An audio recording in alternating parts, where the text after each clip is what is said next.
This is episode 36 of The Rundown, which means for the past 35 weeks, we've been talking about things that we take for granted. Technology, access, artificial intelligence, connectivity. Tonight we want to talk about what we should have been talking about, and perhaps what we have been talking about all along, is what does it mean to live in a technological world when not everyone has equal access?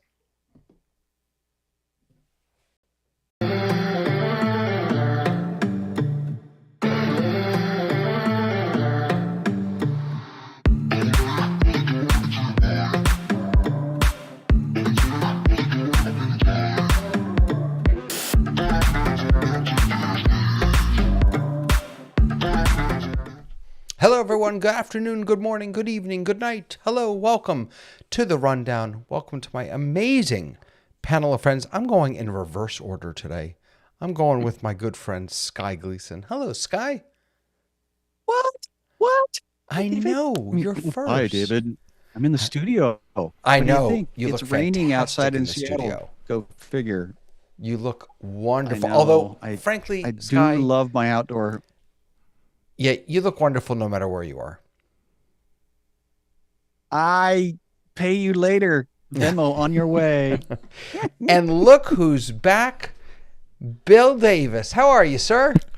I am great. It's so nice to be back. I've missed you guys. I haven't been around in a few weeks, and I'm sad about that. It is good to have you back. I love having you here for these conversations. It's just fantastic. Thank you, David. And let's also say a warm welcome to Mr. Dave Troutman. Hello, Dave. Yes. Oh, well, I'm feeling pretty good, and it is warm. So summer has finally arrived in the north. It's warm everywhere, apparently. New Well, York, not as warm as you guys. Northeast. No, you're not going to see 100 here. That's for sure. Yeah, all right, we'll take it. Lois is taking the night off, but you know who isn't taking the night off? Mr. Tony Mobley. He's right here with us. Hello, Tony. Hello, David. I'm happy to be here and happy to be a part of this panel. Good to see you. How was the show last night? I didn't catch the whole thing. I can't be objective about the show from my own personal point of view. I think it was a fabulous show. I think that more people need to watch the show, not so much for anything that I contribute, but my guess is a person who is definitely outside of the box. Yeah. And she initiated the program at Morehouse for a digital campus. And not only, by trade, she is a chemistry professor. And she was doing chemistry lessons with her students 3 years ago. And they have now brought it full circle to any discipline where you can actually use virtual reality. It was just an amazing conversation. That's fantastic. Wonderful, wonderful. Everyone, check that out. ConversationswithTonymobley.com, yes? Yes. Fantastic. And on YouTube. And on YouTube, of course. Let's say hello to Tamara. Hey, Tamara. Hello, hello. How are you? I'm doing really, really well. How are you doing today? I am good. I'm not in too hot of weather. We're in a desert, so it's hot, but not humid. Well, there you So, go. A dry Very excited heat. about that. A dry heat. heat. We're not going to waste any Which- time. We're jumping right into the news.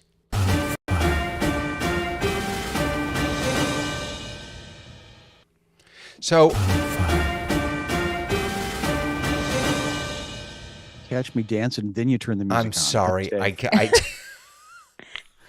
I just get so excited. I get so excited. That, by the way, that is why I have so many Stream Decks in my office, so that I can spread the buttons out so that nothing is next to anything else, so I don't press the wrong button. All right. A fair use for AI. So this week we have what are you holding up, Sky? I have my Stream Deck. I just don't have it plugged in. Oh. Well, you're missing out, my friend. You're I missing know. out. I dance when you click me. So this was a big week for Anthropic.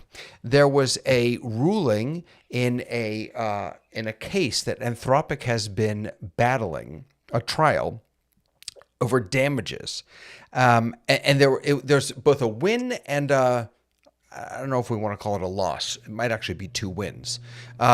Or it might be actually a loss and a win. Tamara's going to decide this one, I have a feeling.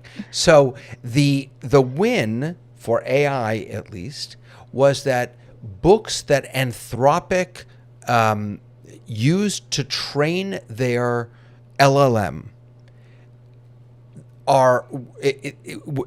they were used as fair use under copyright law. When the books that Anthropic purchased and used. The books that they used that were pirated, I have no idea if they knew they were pirated or not. That's neither here nor there. Books that they used that were pirated, they are responsible for, and they were held accountable for that. So, I guess a win for AI and being able and not being sued for using works that people have put out there into the world. What do you make of this? Am I wrong, Tamara? This is not a win? So this is kind of how it goes, right? So you can go all the way back. I did some research on silent films, and one of the things that was so interesting digging into the deep research were the having to go back and get the rights again for talkie films of IP you already owned. So they thought they owned it and then they had to go back and get it. And we saw the same thing with the internet. People just went to publish stuff online and then they were like, actually, we're not supposed to do that. So this is kind of the process of how we discover new things, because probably the start of it is engineers going, well, let's see what we can do. And they just use what they have. And then suddenly they're on the hook for, all of this stuff, because Anthropic started buying things after the fact, after they had already started training their models. So all that new stuff that they bought, that's fine. They're saying, well, you paid for it, so it's fine.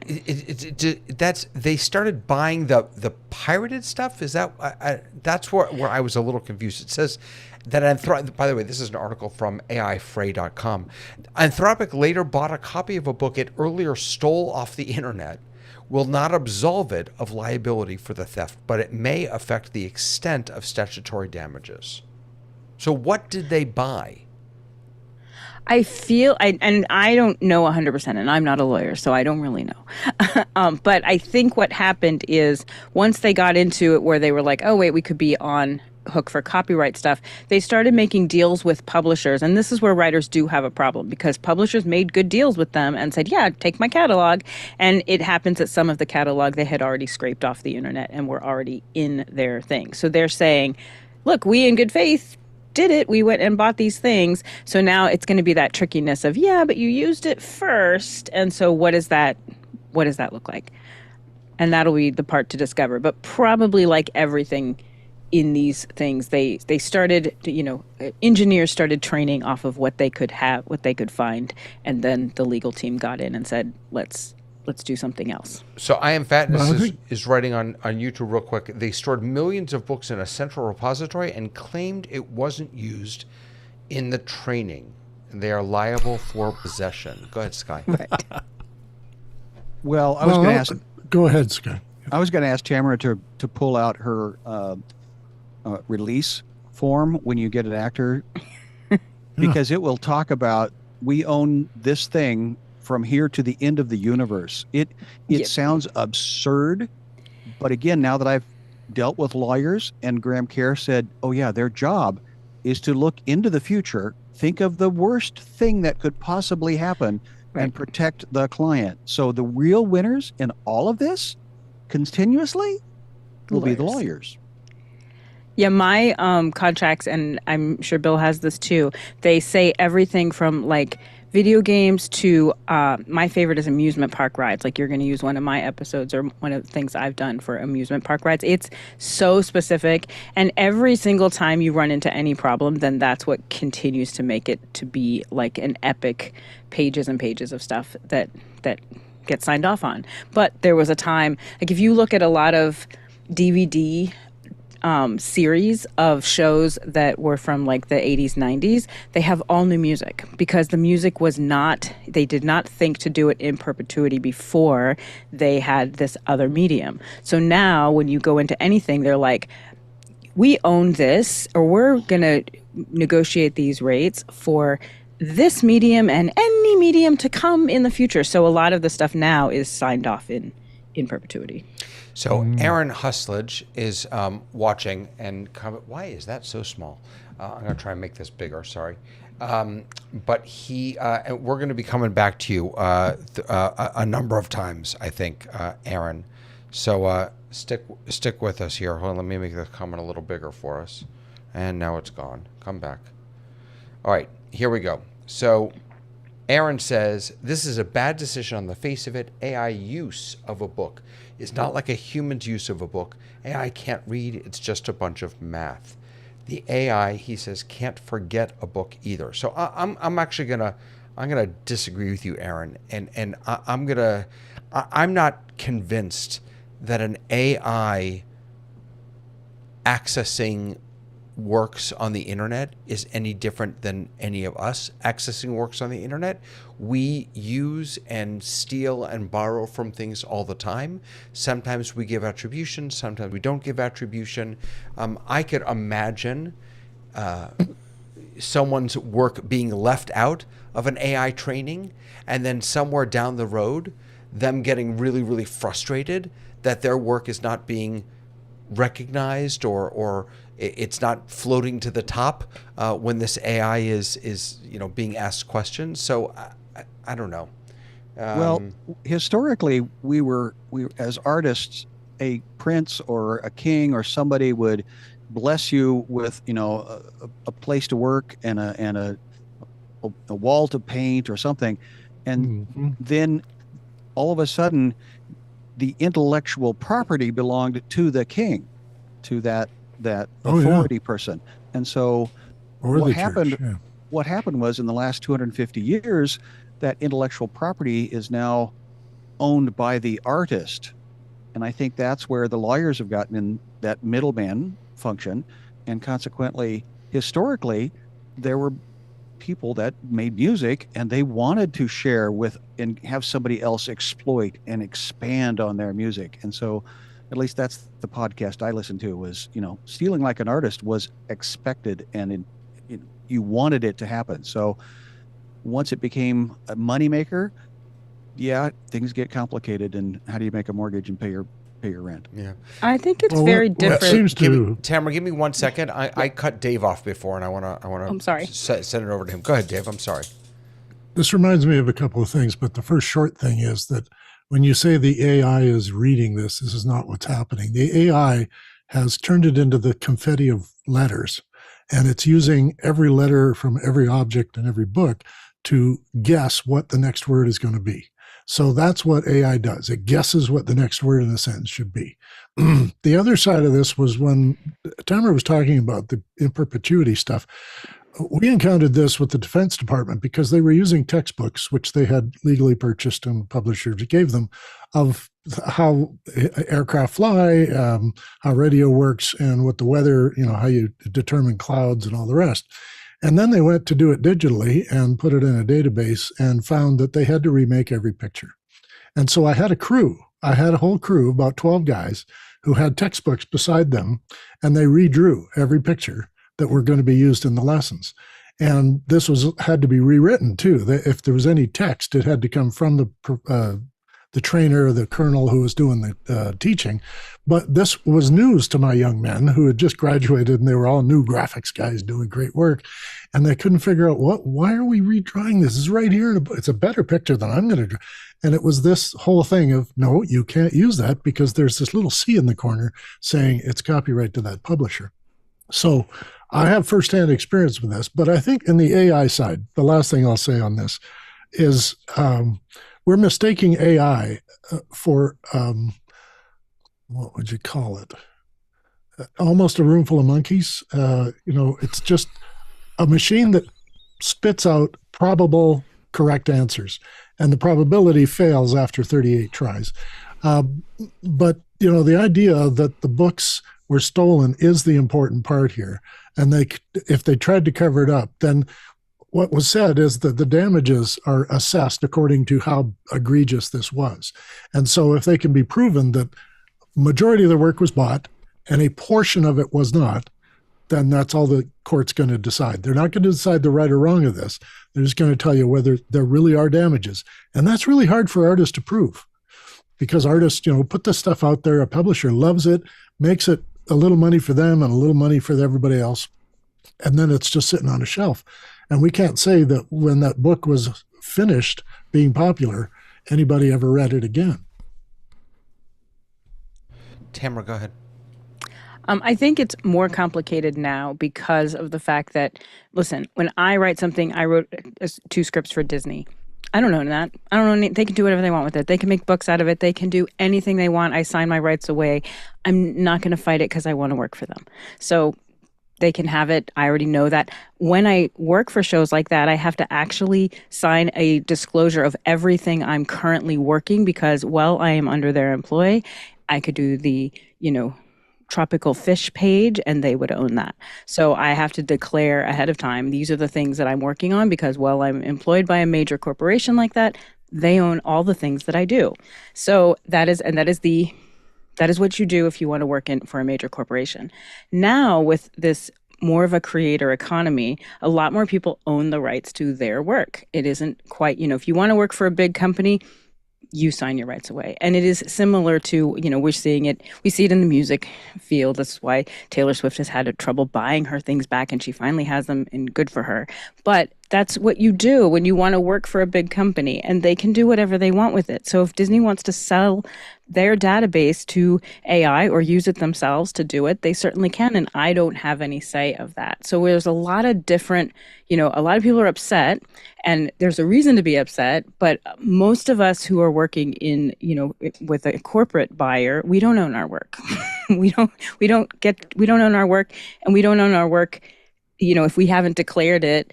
And now there's ways around it. I could say, well, I'm writing a not untitled YA project that is this, and then suddenly one comes out that I happen to be working on at the same time, and it's covered because it's that way. Now, so I think that if you're working for big corporations, that is a regular part of your contracts. The contracts are long. You don't get to say anything, or you just don't have to work for them. And for me, I would much rather work for someone than not work for someone. So I think that it's different. It's different now that we have so many different kinds of creators. And so I know why people are upset, but if you worked for a major publisher and they sold your work, that's probably in your contract. What bothers me after all the years that I've worked in this business is the landscape keeps shifting, and it keeps shifting in ways you can't prepare for. For me, I spent so much of my business career dealing with intellectual property issues, and it's almost impossible. And I kept thinking, so what is the value? The book gets sold for $17.95 from Knopf or something like that at Barnes and Noble. Then you finish reading it and you put it in your yard sale, and it goes to somebody else, and they bought it for $1.50. And if an aggregator comes in and buys a carload of those. They get them for a nickel, right? They don't care what the books are. And it was easy for all of those surveyors to do their large language models by bulk buying all this stuff and diminishing the value even further. Then you've got the intellectual property thing, and I think it's resulted in something that's really bothered me. There was a thread through most of my social groups of people who do content creation about the new TikTok terms of service that came out about a week ago or something like that. The language, the technical language in there is egregious to the point where literally you put anything, you put a picture of your grandmother or a little clip of your grandmother talking, and if you read strictly the terms of service for that video you've uploaded, now TikTok owns everything she has ever said, everything she will ever say for perpetuity in all markets anywhere on the planet. And it's easy to say, well, they'll never enforce something like that, but it doesn't matter. I mean, this is a global concern, and according to their terms of service, she is allowing them to do anything they want with her voice, her likeness, or whatever. And it's your grandmother. She has no idea this is happening. So it's always been a thicket. I do honestly believe that the law is lagging so far behind technology in these areas that we have no idea the ramifications of what is happening under our feet right now. And I'm a little annoyed by the whole thing. Some of it is that we don't read the terms of service, though, because Instagram has had in their terms of service, I was teaching this to high schoolers like 10 or 12 years ago. It says, you own your content, but we may make money off of it if you translate what the jargon says. And so we don't read the terms of service, and then we agree to them because we weigh out, do I want to not be on this platform or be on this platform?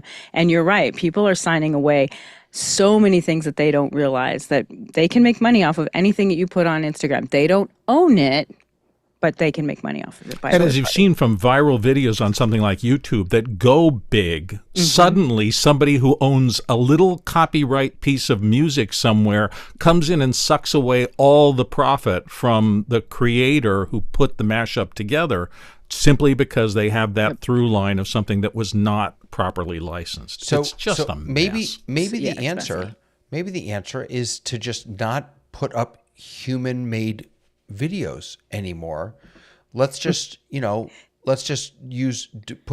put out AI videos. Everything can be AI created, and then no one can be taken advantage of. Right? This is what is this, Sky? This ran during the NBA Finals.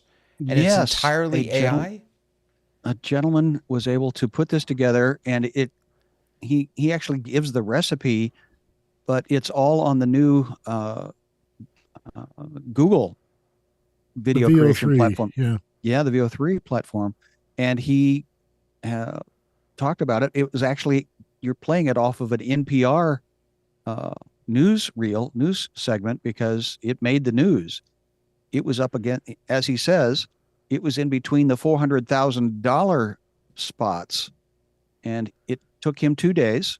But what I appreciated is in his recipe, he says, and it wasn't easy because it did take iteration after iteration after iteration. And I've been doing this for 15 years as a director. He said, yeah, I'm starting to play with Midjourney and creating a 30-second spot in 5-second increments. So Bill, you and I would be able, to cut it together in a minute. But I looked at some of the shots that I'm getting back, and I calculated that's $5,000. That's $5,000 because I'm thinking of the camera, the lights, the audio, all that. And yes, that I can do it now for 50 cents. Like, the economy is flipping in such rapid pace. It's interesting to me. The last time that Michael Cioni was on Office Hours, I think just a couple of weeks ago, we talked about this a little bit, and he's very, very smart about these things. And one of the things that he left me with, one of my takeaways from that conversation was, the shorter the content, the easier it is for AI to fool you into thinking that this is not a created generative work. As things get longer, the burden of hopping over the uncanny valley, if you will, gets taller and taller. And it's, I think, almost beyond logarithmic in how hard it is. So you'll see lots of small 30-second spots on lots of political ads and things like that that are generative because they're short, and they can do thousands of iterations of each subset of the scenes and make them work together.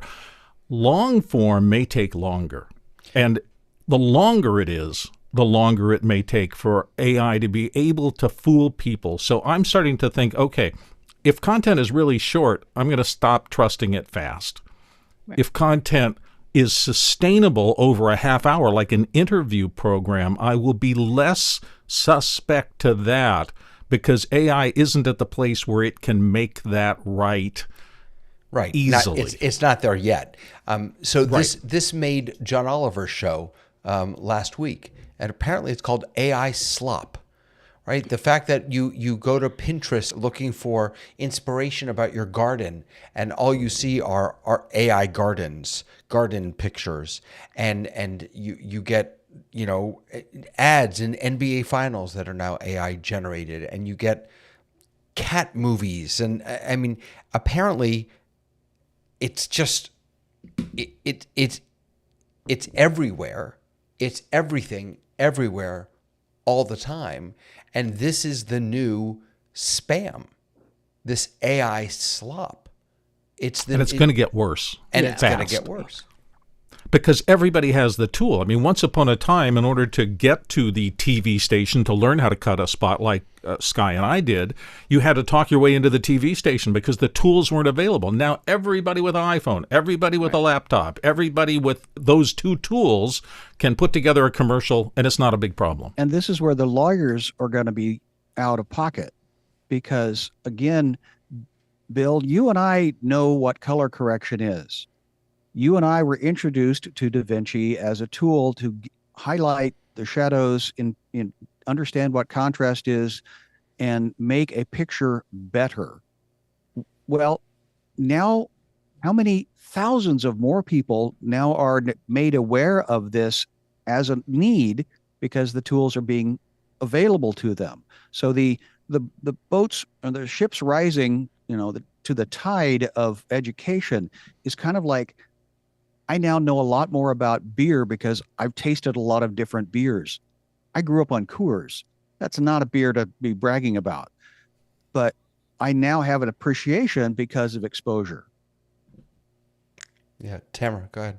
Yes, but because the tools are one thing.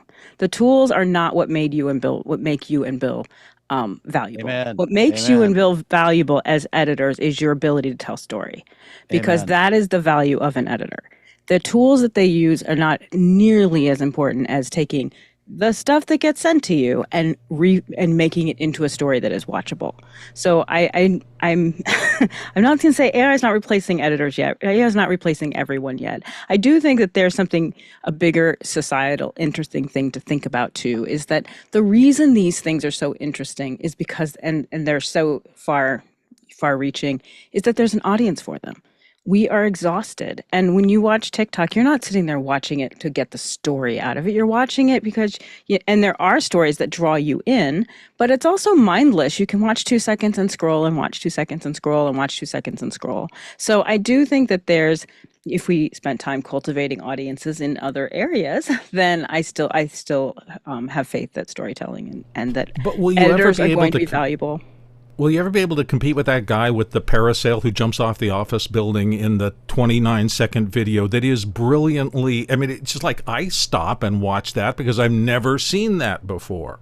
I don't know if it's AI or not AI. I just know that feeding that impulse and that brain triggering thing, we'll get more and more of that and less of thoughtful, nuanced ideas. I'm and not it's sure kind I of agree with like that, Bill. I'm not sure I agree because long-form podcast, especially in politics and news, long-form content is really, I think I don't know if it's making a comeback, but it seems to be booming now. I mean, if you just look at the impact that, Joe Rogan's podcast has had in the past people are craving that number of months. Yeah. I agree with him or not, he's got a 3-hour podcast that people are tuning into and listening to. And there's depth. He does, but I wonder if that comes anywhere near the number of hours people are consuming those TikTok videos and those Fair enough. shorts. Yes. But But are they consuming those TikTok videos for longevity, or are they just passing knowledge? We get thousands and thousands of things thrown at us every single day,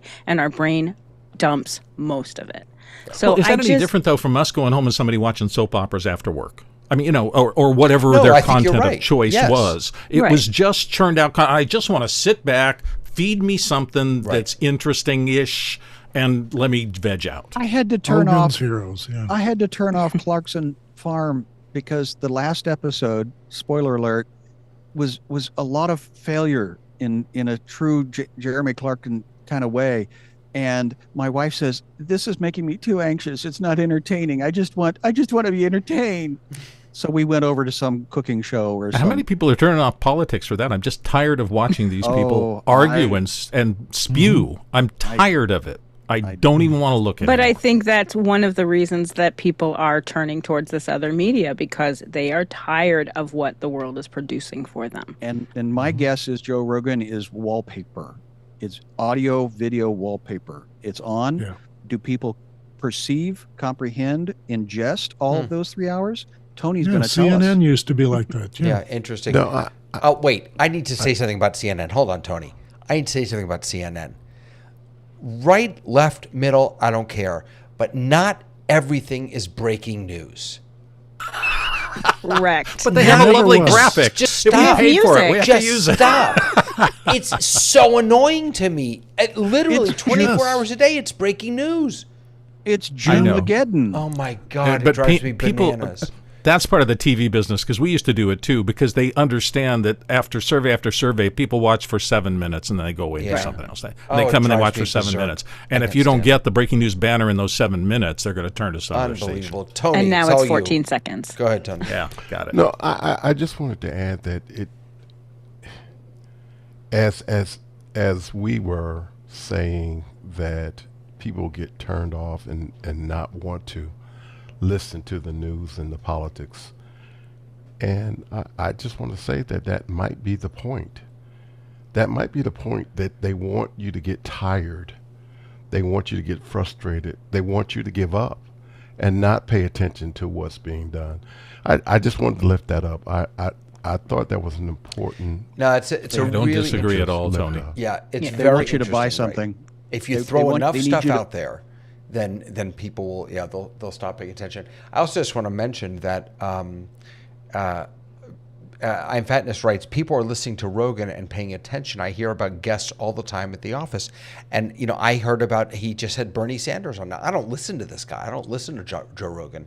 But he just had Bernie Sanders on. That, and that made news. That was a really big deal that these two. Because the PR firm promoted it.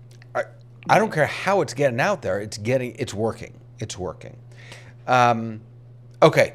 It's Sky. We're here for David. you. We're here for you. Help? Don't This is- worry. this- it's is okay, Sky. Is it? Is it? Because my question It's- is It's group therapy. We're all in it together. this 12 steps will be like the monkeys that Dave talked about earlier. We still won't get Shakespeare. But who wants to control your life? What tools do you choose to have digital assistants do? And do you have more than one? That's kind of my question to the community here was, and how much would a digital assistant cost if you had them do what you want them to do now? How much would that have cost you last year? So how has tech made your life better? I don't But have there's a ton of things in the production world that it does make easier, and Michael Cioni talked about that in one of his things about the difference between utility AI that's there to help you do tasks and generative AI that is supposed to be creating things for you. And I think utility is going to be bigger, and it's going to help a lot of us, because if you can get something to format text and those drudgery kinds of things. And what are you doing? What tool are you using in a small way? Who is your digital assistant? I would argue that every keyboard shortcut I use is that kind of technical utility AI. and when it's doing word prediction and saying, you type the first four words or first four letters of a long term, and it realizes you use that a lot and it does it for you. That is the perfect example of utility AI that saves you micro moments of time and makes you easier. It gets your work done easier. So I'm all for that stuff. It's when you switch over that I get in trouble. I love the terminology, Bill, that you just used about utility AI versus generative. That I've never heard the term utility. I hear about agentic AI all the time, but I like actually utility much better. So I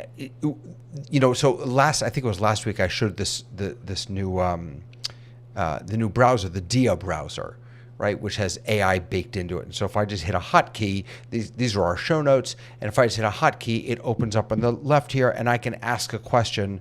What is the main topic of this week's show? It can see what's in my browser. It will then give me the answer, and more than that, I can ask it to rework something, and then it will give me an insert button. I can insert in here.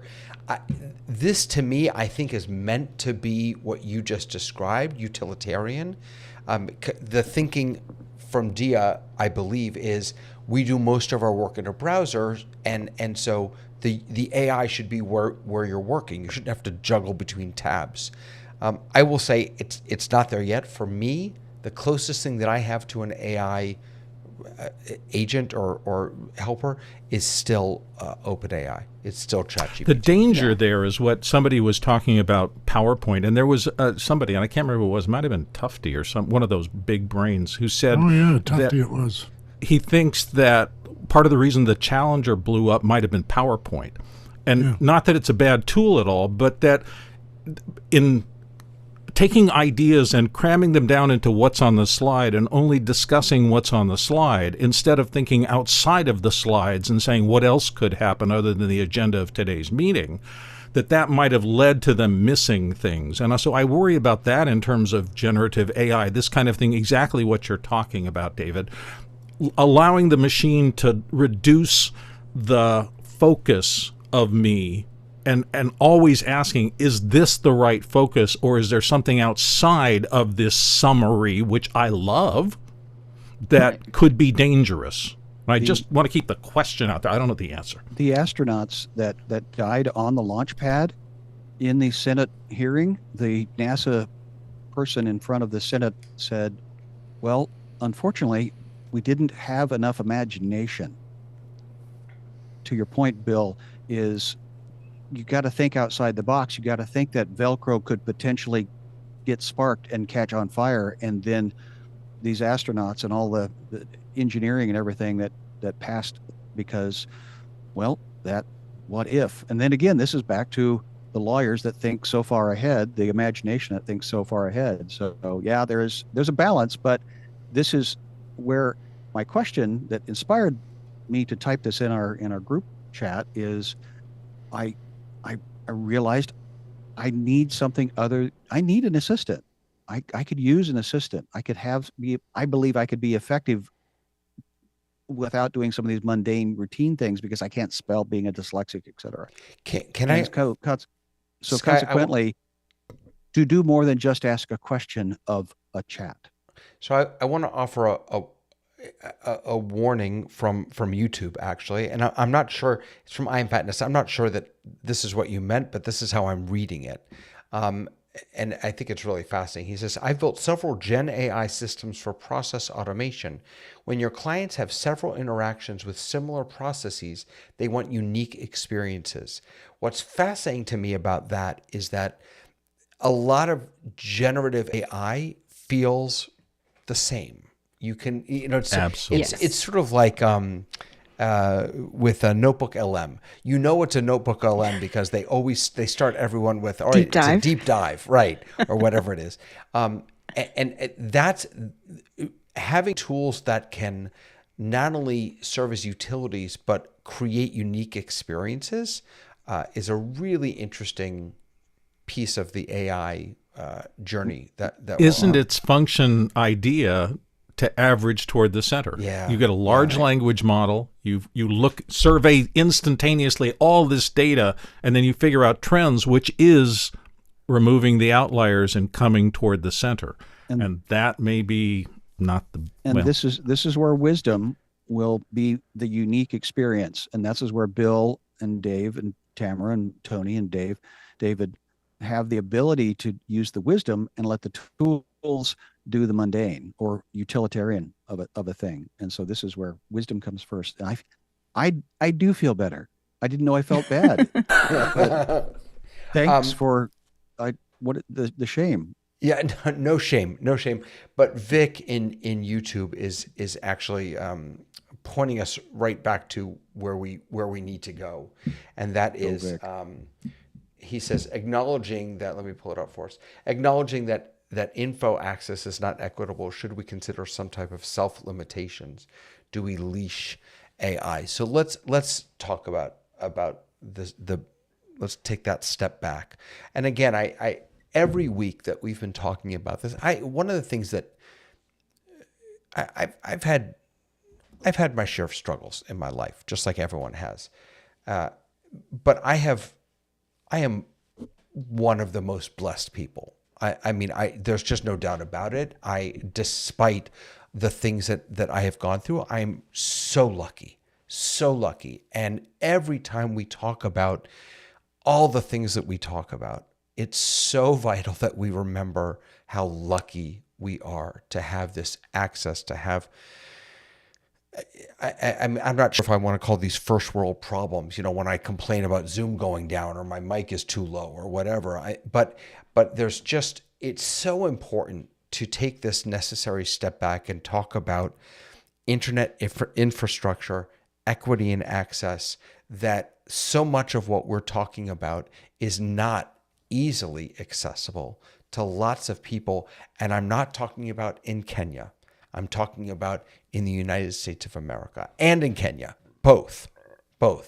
So 5.5 billion people use the internet, 68% of the world, which leaves about 2.6 billion people offline. And that growth you would expect in most of technology. We see these huge. I never did well in math, but when it goes, exponential growth, right? That is slowing. In the least developed countries, we're not seeing that profound growth anymore. In Africa, only 37% of the population is online versus 90% across Europe and the Americas.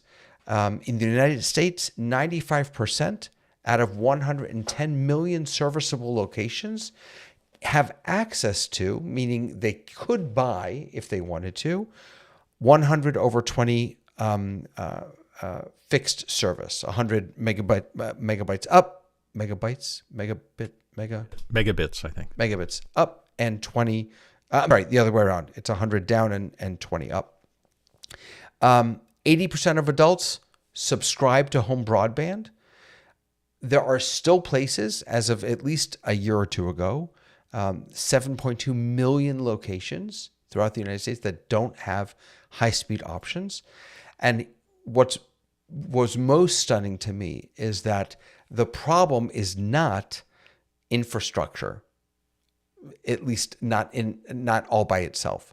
The much bigger problem is affordability. We have had plans very recently to address infrastructure issues, getting fiber and treating it as a utility. Speaking of utilitarian AI, treating it as a utility, like the phone or like water. Electricity. Right. So that's just a little bit setting the stage. What do you see as the essential crisis or the essential problem, the essential challenge that we're facing when it comes to equity and access around infrastructure? Sky, go for it. As you started giving me those statistics, I started to think, is that a bad thing? again, the equity, because what's the difference between a right and a privilege? And to be able to drive a car in the United States is a privilege, not a right. And consequently, I'm actually reading books now that are talking about parenting your mobile device and putting it in a drawer at 8 o'clock at night so that you can get your life back. Now, if people do not have access to this knowledge that we've been talking about, then yes, that is inequity. I do agree. But as the quality of life, I'm starting to realize is I'm struggling. Yeah, I would push back a little bit on that, Sky, and Sure. I would suggest that I'm all for, it may be better long term for our health and our mental well being to not have 24-hour access to these tools. Having said that, allowing some people, those who have money, to make the decision whether or not to use them, and to not give the same option to people who Right. perhaps have less money is just, that's not our decision to make for them. But you the way you framed it was really interesting, Sky. Yeah, I struggle. Is it a right? Yeah. Is the internet, access Or a to the privilege. internet, high speed access to is that a right or is that a privilege? Knowledge, I think, is now. Oh, I lit up the room. Go. Dave, go ahead. Dave, go. It's a cultural thing, folks. It's cultural. In the UK, for a very, very long time, until up about the 90s, you had to have a license to own a TV. That is, you paid yearly for the privilege. You didn't have a right to it. You had the privilege. In the Netherlands, But you isn't can that get still the case? high-speed internet. Wait, Dave, No, isn't they that still gave the it up. case? No, during the Thatcher rule, they took out the licensing. So No. But as and far now, you mean, now but they have having a satellite TV, and all the rest. you have to pay to Yeah. have a TV. I mean that. Yeah, you had to pay before. There's a license for having a television. Yes. Right, but you still have to pay to have a TV, isn't that? If you call it a license? No, or you not? pay To once watch to own it. a TV, but There to were hook it up vans and vans see that went the, around and gave you a traffic ticket Yeah. if you were watching TV and didn't have a license. Really? I lived in Yeah. I lived in England during that time, and we were Mm. under the radar. yeah, like people stealing cable. But that's beside the point. In the Netherlands, they decided to take over the infrastructure, and the government wired everybody up because it was rather difficult to do. If you've been to the Netherlands, you could know how hard infrastructure is. And your internet is $15 a month. So it's a cultural thing. In Canada, we were the first to put up a communication satellite for domestic use. And it was to provide phone service to the north. Above 60, nobody had a phone. And they gave them a phone. This goes back to, is it a utility? The second satellite that went up was to give them television, which actually changed their culture entirely and nearly killed them all. Other satellites have been put up since to be able to share signals back and forth from coast to coast to coast. And now we're sharing data coast to coast to coast. So my country says, and my province here, wired up every town and city in the whole province. That's about 200 locations, and gave them fiber. And it's not on the internet. It's government fiber. And it's used for government services and for government content. The courts are all on it, the health service, the education service. A lot of stuff is going on just for the government. They hold whole meetings with their ministers, and everybody's in far-flung places. Alberta is about twice the size of Texas. Saskatchewan next to us is the same size. Manitoba next, BC on the other side. We're all bigger than Texas. So our distances are enormous, and we have to do things like satellite or long-term fiber. So I think you guys down there have this ethic of a guy should be able to get what he got for helping, and he's not helping everybody, and you don't care. And I'm going, you should care. The government should care. The Cox Cable or other cable companies are not providing to the rural areas the kind of bandwidth you would get in Spokane.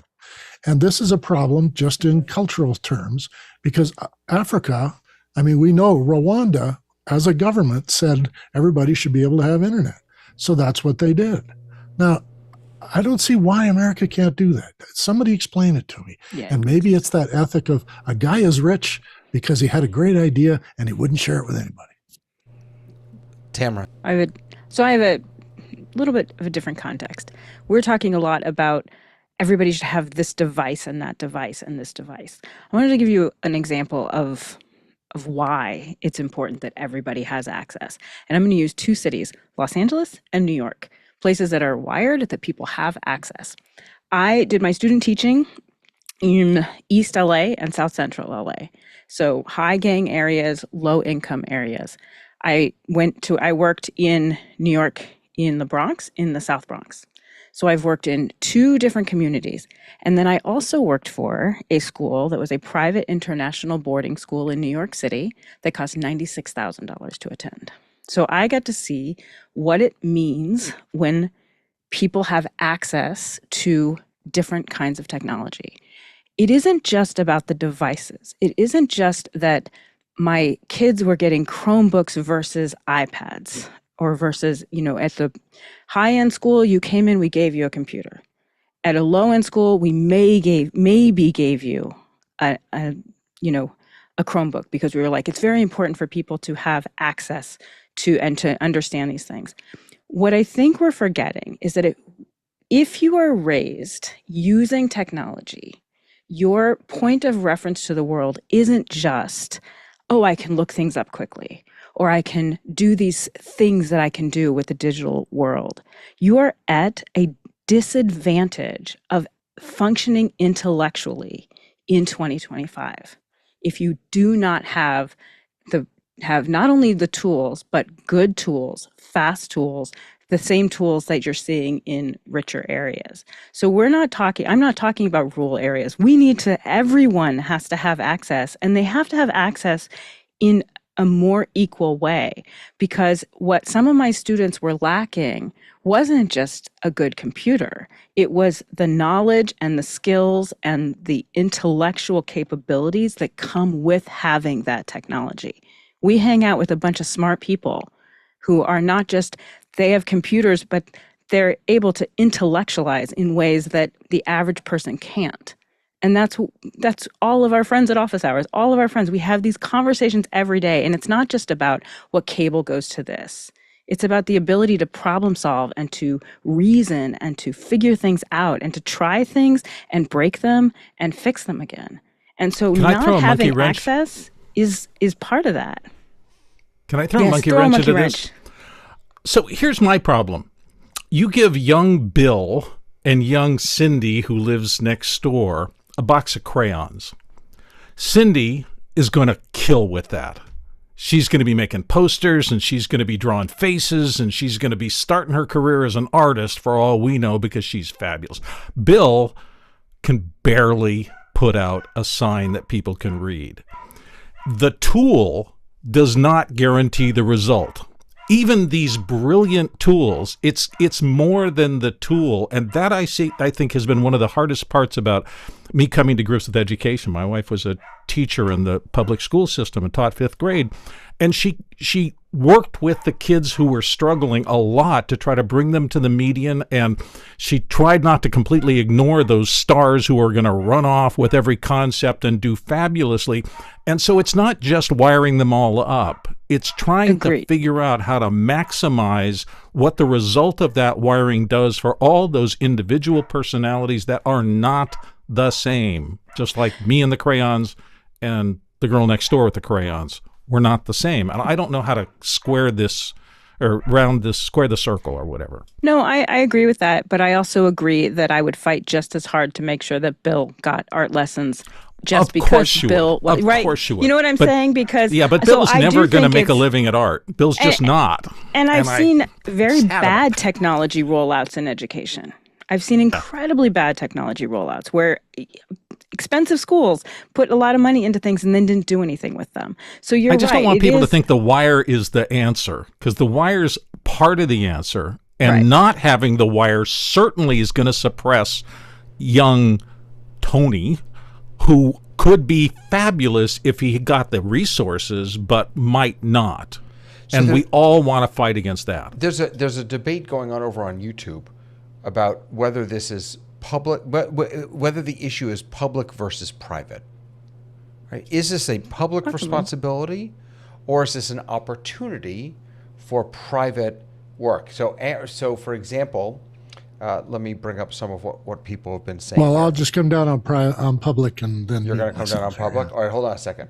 So, Vic says that T-Mobile is launching satellite service. First product will be unlimited SMS and MMS, included for existing customers, $10 a month for non-customers. That starts in July. Data available after that.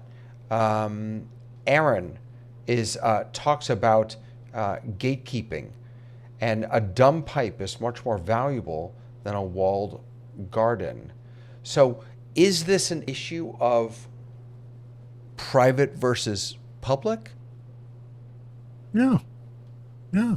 If you have the wire, you can decide, like Bill, whether you're going to use crayons or not. And if you don't have the wire, you never find out. Yeah. Right. Tony, go ahead. I'm struggling. We believe in you. Well, I want to push back a little bit on what Bill said about the crayons. I think the important thing is that little Bill still gets the crayon. And unfortunately, there are too many Bills that are not getting the crayon. The other thing that I want to say is that in getting the crayon, Bill may not create that piece of art at the same time that Cindy does. It may take him longer to be creative. And I can say that because Tony Mobley was a horrible student in grammar school. But when Tony Mobley graduated from middle school, he had the third highest GPA score. Sometimes it takes people longer to blossom. But the important thing is that they have the tools and the exposure. You can take things, if you have the exposure, that it may not develop any fruit while you are living. But that fruit, and what I'm speaking about is a teacher, an educator that's giving in to a student. They may never see the fruit that their lessons or instruction or them giving the person the idea to be creative and to think outside of the box. They may never see it. But the important part is that they get the exposure to it. One of the major discrepancies that I see, and this is Tony talking, is that when you look at, and this is a generalization, if you look at those who have and those who don't, those that have may be inspired to make sure that their child has exposure to everything, whether or not they choose to use it or not. The person who does not have access does not have the opportunity to have that same experience. So there is no exposure to draw from. But I will say that in spite of certain circumstances, some of those people who are at a deficit in terms of experience and exposure rise to the top anyway. And this is, I guess, my last point. I think that when we can have a meaningful conversation about this, and we can throw ideas back and forth about it.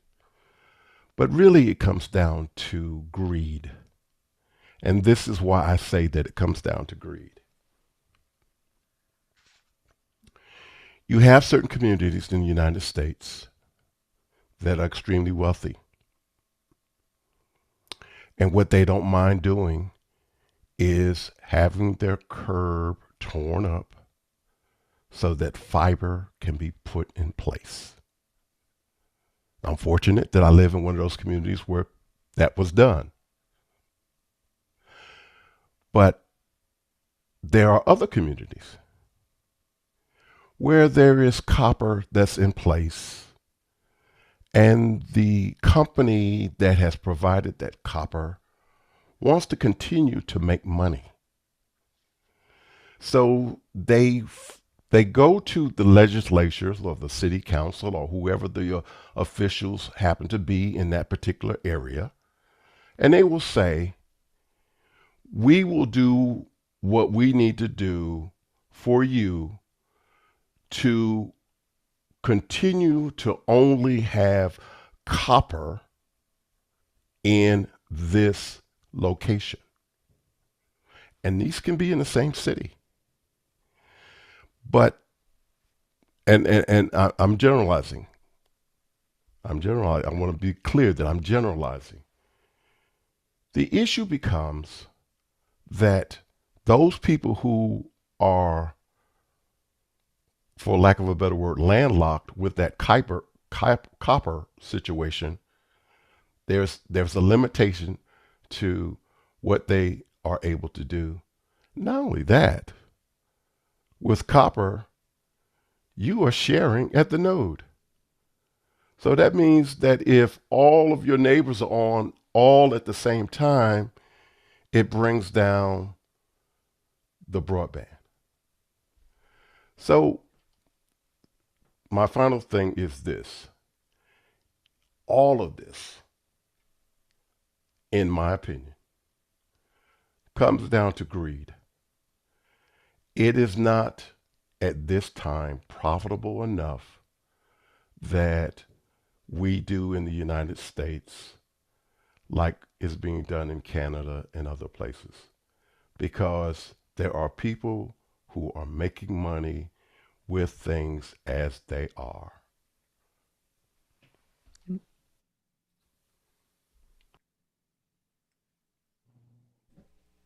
Insane.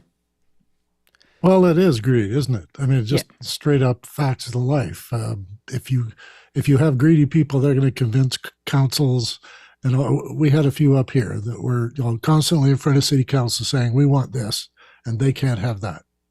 And that was just untenable to me. I just couldn't believe it. But they still Is there a that. place though for the cost benefit ratio? And I'm no, off the cost top of my benefit. head. That's Well, I'm market just saying, talk. how I many mean, more concert pianists we would have gotten if we had put concert grands in all the kids' music classrooms? We may have a lot more, because it seems to me that every concert pianist I've ever seen came from a very upper middle class background, because they were the only one who had that fine instrument to play on. And we know that there were probably generations. Quincy of Jones young, would argue with you on that one.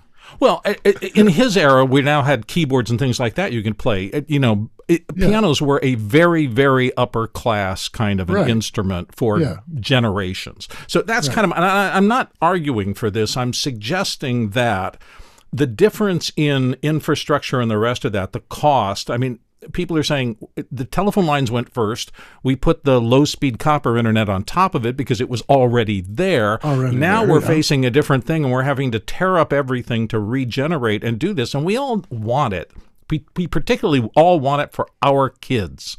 Mm-hmm. But there's a lot of places that are going to get left behind in this era when it's so critical to have access to high speed in order to live an optimized life in terms of learning and everything else. But it's not even Have you seen the rooftops of Jordan, in Damascus there, when you look at the rooftops? There's a satellite dish on every roof because they can't put infrastructure under the ground. They just can't. Yeah, there are ways to do it. I agree with you. if we gave away satellite dishes and you could tune in any satellite that was up there and learn what you want to learn from Africa or from Japan, go for it. And nobody should have a meter between you and that information. Isn't that what Starlink is trying to do? Oh, yeah. And this is another thing that I rail against is he wants to own the sky. Right. And I'm sorry, it's not his sky. And we used to have broadcasters who had... It's not his sky, but he's the one footing the bill to send the satellites up there. Yeah, littering you send a satellite up there, and then you can start, saying it's my sky. No. But it's not even an optimized life. So I went to the DMV to take my mom to get her renew her license. And as of June 1st in the state of California, the DMV will no longer in office renew licenses. They won't do your registration. They won't pull your records. The only way to do that is through the internet first. So there's services that you cannot get in person anymore, the old-fashioned way. So we're not even talking about an optimized life. We're talking about life just in general. There's so many things that you just cannot even do. Just at banks the base requiring level. A phone so that you could verify with second factor. Yeah. And what for people who don't have phones, which is my sister, she has to go down to the bank to do her stuff.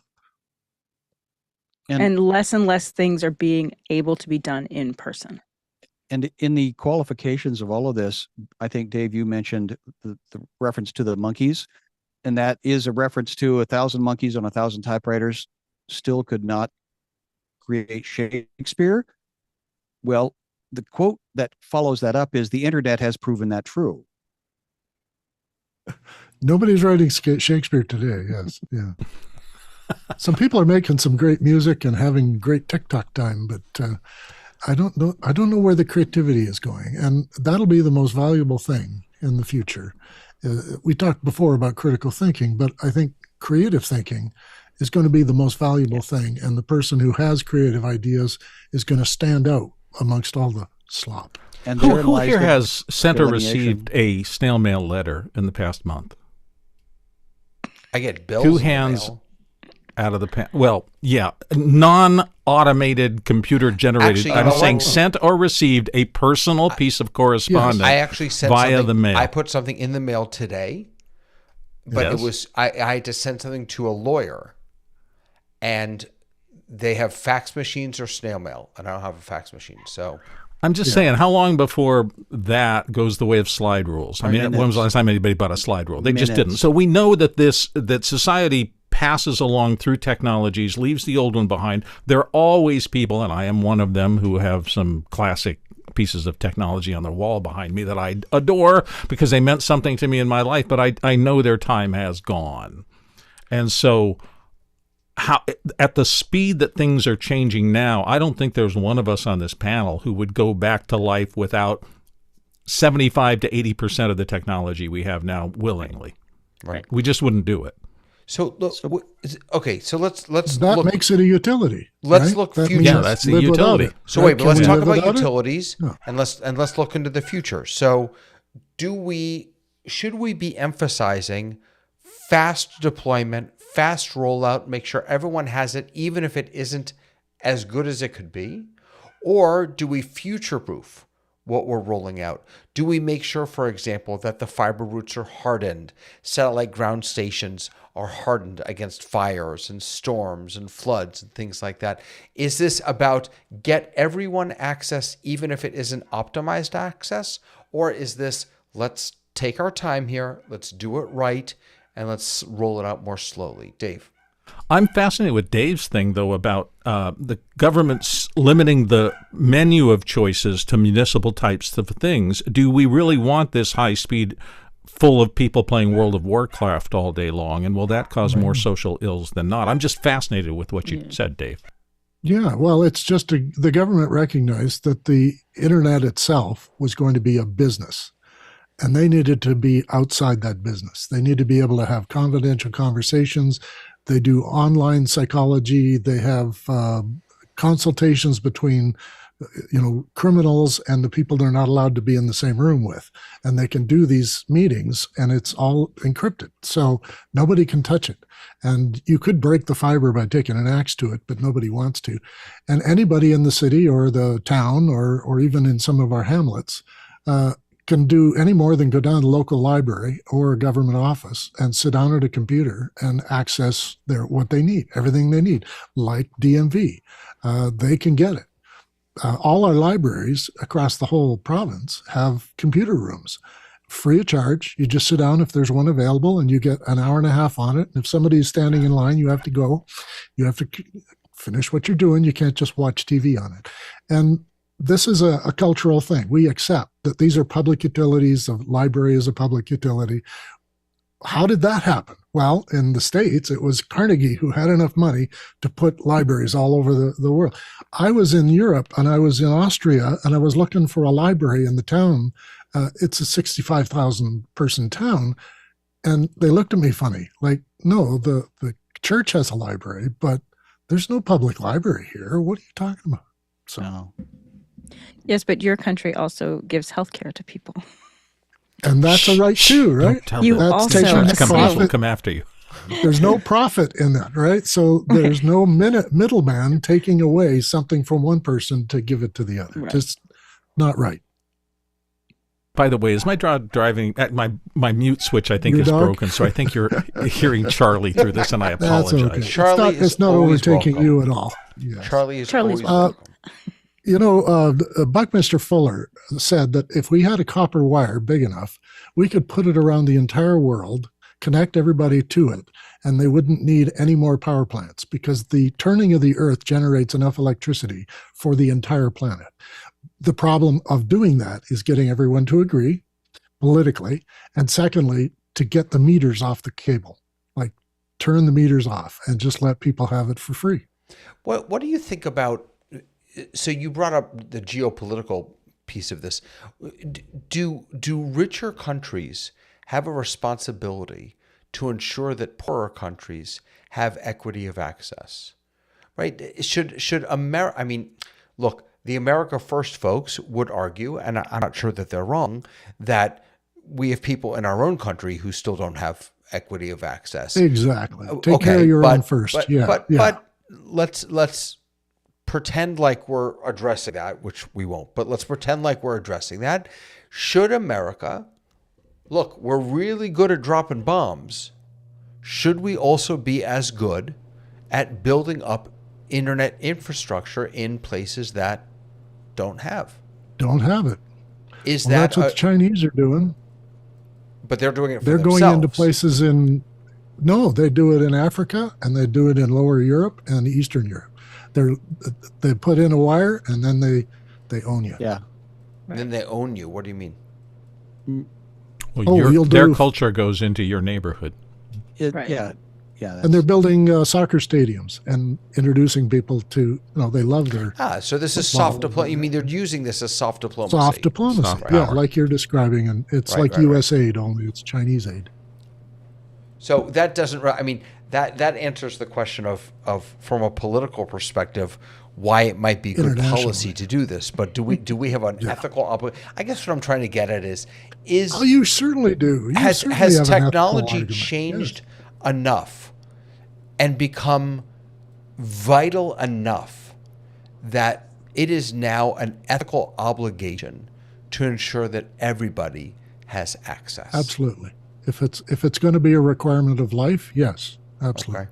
I But always in thought it some was a places safety it- concern too, because if my neighborhood is safe, but the neighborhood 3 blocks over isn't safe, and there are people who get upset with that circumstance, they're going to eventually come to my neighborhood looking for the things they don't have. So by helping the world achieve a certain standard of living, stopping the spreads of diseases and things like that, you're really protecting yourself. At the same time, you are altruistically helping other people have a better quality of life. Just like public health, yes. Yeah, Sky, you want to jump in? And the thought that came to mind is, why do we have interstate freeways? And and again, you go back to Germany because the Autobahn was created to move military machineries.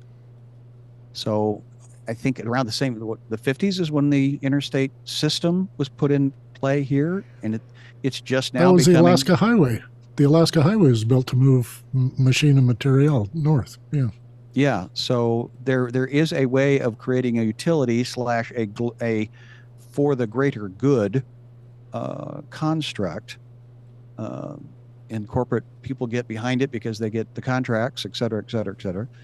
So there are ways to do this, but you got to have a bigger mindset and a longer game attitude versus the short. Again, to Tony's The point, quarterly return. Yeah. the greed of, I only get my job because I did good this last 6 weeks. Having said Well, we that, talked earlier about some parts not growing, and growing is not the only. having said purpose of that, things. Aaron is pointing out that we've built lots of internet infrastructure all over the place, and there are insane economic benefits to doing it, even if it's NGOs. So, I mean, maybe the argument that we should be making is, yeah, you could make a lot of money by giving people access to internet infrastructure. To what degree do we separate ethics from the current state of affairs? Ethics don't seem to drive much of anything anymore, assuming they ever did. Yeah, that's a fair argument. Well, they used to. No, we had there were No, a but lot of anymore, people. I'm not sure that they do. No, sorry, but all scientists have an ethical obligation to do the right thing. Every doctor swears an oath to it. Lawyers swear oaths to never cheat on their clients, which, of course, yeah. But it's all part of ethics, and if you don't have ethics, you got no professions at all. Yeah, I will say my wife. Go ahead. No, Dave. go ahead, Dave, please. Well, I was just going to say my wife spent a piece of her last couple of months working with a bunch of younger people, and she came away shockingly surprised at the level of everything that those young people who are working. This is a hard job. This was a physical, day-to-day working thing, and she was surprised at how many of her coworkers who were in their mid to late teens, early 20s, and beyond were talking about all the things you would hope those kids would be talking about. Their investment plans for the future, their morality, and how to do things correctly. It was a lovely glance into a culture that I left 40, 50 years ago.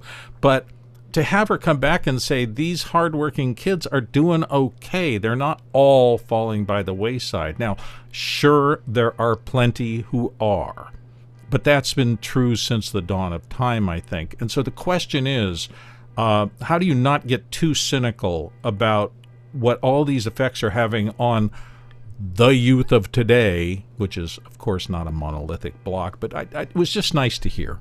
Nice to hear. Nice. Tamara, do you want to jump in? I thought I saw you before. No, I've had similar experiences like that. I think that some of what we were talking about is a shared, as a community, value in certain things. So part of me was when we talked about, like, should we go into other places? Yes, if that's something they're interested in. Right.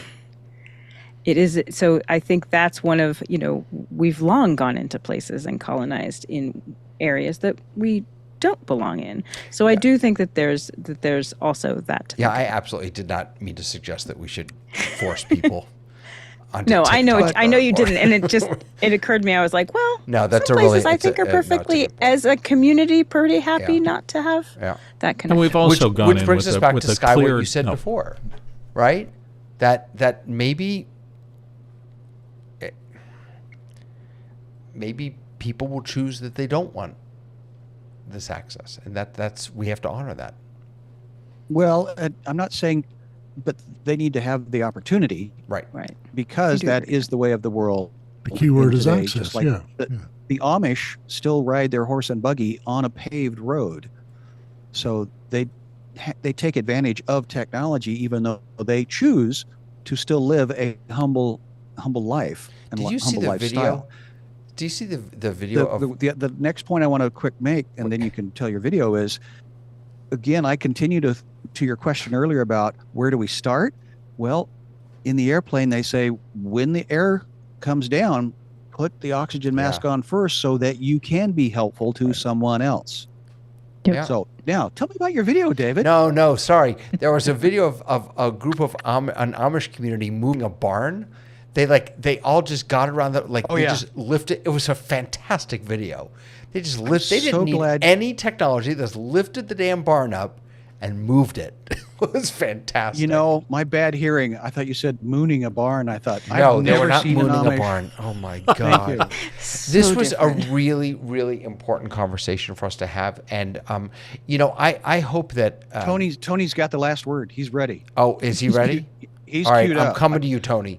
I'll just say that we had invited Alex Lindsay to be on because he has really unique experience working and bringing internet infrastructure to particularly third world countries and bringing access. So we'll have him come on and join us. He wasn't available tonight. We'll have him join us another night, and we'll definitely keep talking about this because it really is vital. And I don't ever Aaron want us. Huslage, man, Aaron Huslage brought it. Go, Yes. Aaron. So, yeah, really, really grateful to Aaron and Vic, and in fact, and Lois is in there, and Sky is in there, and everyone who's been commenting. I saw, who else did I see in here? I saw a bunch of people. Really rich conversation happening over in YouTube. Really grateful for that. All right, Tony, I'm giving you the last word. Then I'm gonna try and get people to watch us next week. Go ahead. Well, I think I'll end with this. I am a Trekkie. And part of the reason that I'm a Trekkie is because I see hope in the future in that fiction. There's hope in that fiction. And in that fiction, one of the stories was that there was a technology that was needed in order to save the universe. And the technology was developed in Kenya. And so it sparked something in me in that I think that by not, and I'm speaking, I think this is a world thing, but I think even just for the United States, think about the different things diseases and health crises and things that we have going on in the world. It may be that one low-income little fellow who had exposure to a microscope and was able to utilize the internet to create an opportunity for learning and development and creation. And he is able to, as an adult, save us from cancer or something else that right now does not have a cure. So in some sense, by not being open-minded enough to not shoot ourselves in the foot, by making it difficult to bring up the entire society and just a few, we are hurting ourselves. And I'm going to end with this. I'm so thankful that a domestic who did not decide that she was going to be limited by her position, who listened to those people who employed her and told her not to limit herself by her circumstances, who made it her business to expose her children to things that they were not supposed to be exposed to go to places outside of their block, to travel to New York and see plays, even though they didn't understand what was happening in the play. I'm thankful for that domestic who understood that she did not have to stay in that position, and that she was able, before she passed, to be an agent for the Internal Revenue Service after going to college. What I'm saying is that the United States is doing its disservice by not developing as many of their people as they can. Amen. Beautifully said, Tony. That's why this equity is so vital and so important. Thank you all for being here, for being part of this conversation. Next week, we're talking quantum computing because, I know a lot about quantum computing. We are planning on having someone who actually does know a lot about quantum computing join us. And hopefully lots of our panelists here also. If you want to join our panel, just come visit me. Head over to Discord, pop me an email, anything, Facebook, Twitter, YouTube, any of those things. Find me, let me know, run me down, and come on over. Love to have you here. And grateful to everyone who's watching and all of you. Have a lovely, lovely rest of the week, everyone. See you next week on The Rundown. Bye-bye.